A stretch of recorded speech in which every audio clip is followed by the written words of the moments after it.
keche Kalonzo Musyoka anyaro ikase county ya Kisii gatara chinsemo chia mosocho na bigensemo ya dereja mbili omuliki tondemo Steven na roboti rwa senchira yobwikirano wapinduru ya mheshimiwa Excellency Steven Kalonzo Musyoka gati ya barayibaikirana setaro ya One Kenya Alliance yarekora una Steven Kalonzo Musyoka imeora ongoro wa Gusii na mona omujumbe bwerabu Ben Momanyi omujumbe Kitui Central Benson Makali Duke Mainga Echate Andrew Mauvi gati ya barayibanda bakire kiama kia Waipekoko koranda ime ya Gusii.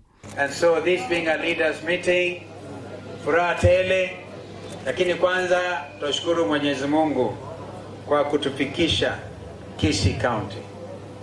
Bani Momanyi ningo Governor Yarali Nyamira County, my friend.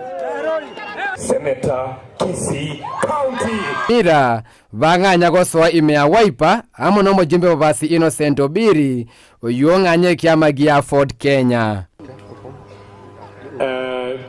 Mimi najiona nikikuja kwa mlengo ambao ni wa haki. Nonyeigo nigo bamochi Musalia Mudavadi na Moses Wetangula asoko tamo bwa One Kenya Alliance. Iyo ujubu na moyo hiyo niseme ama nisiseme. Sasa kitu walikuwa wanaita hati kwek, mimi sijui ni gani. Leo wote wakuje hapa ndio tuambie hati kwek. Sasa hapa ndio hiko kwa sababu Wetangula amepoteza deputy party leader. Hiyo ni hati kwek ama si hati kwek?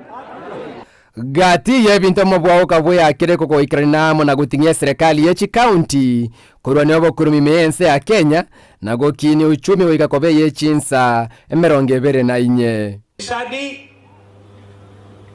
uchumi umedhoofika na badala ya kuwa na pesa mfukoni unaletewa zingine zimeibwa.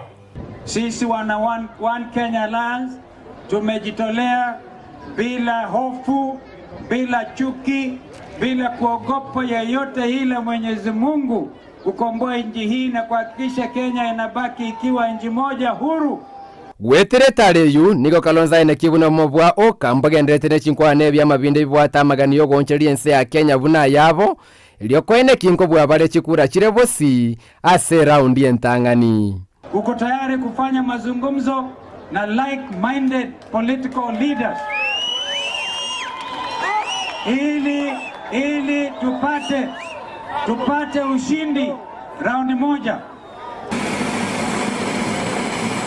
Ginko ripoti rigeta seni kia Ndizi TV ili etaliane Ndemo Steven.